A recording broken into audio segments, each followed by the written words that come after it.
Nagtultuloy ti selebrasyon ti kasar the Vice Governor Matthew Marcos Manotok ken Mrs. Jamie Herel Manotok dito Ilocos Norte babaen ti panagbisita dati daduma-duma nga ili nang nangruna kadigiti opisyal ti barangay anang suporta kadakwada sibud pay idi napalabas nga administrasyon.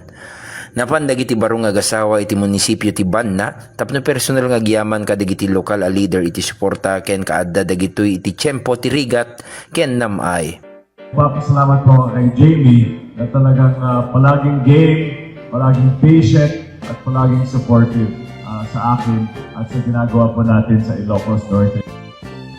7 years po kami nag-date bago nakasal last week at dun sa 6 years, syempre, ako po ay gobernador po ninyo. At sa totoo lang, inuna ko ang probinsya kaysa sa kanya.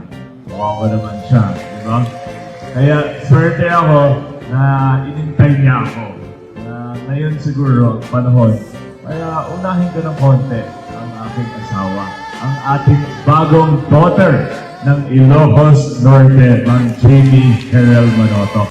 Napasungadan dagitoy babayan iti surprise dalot may sa celebratory chant nga inaramid ni Adelita Bagkal ken sinarunumet ti cake slicing anang highlight iti pasamak iti Banna Ilocos Norte. Para iti IFM News, Idol Glenn Batuyong, Tatak IFM.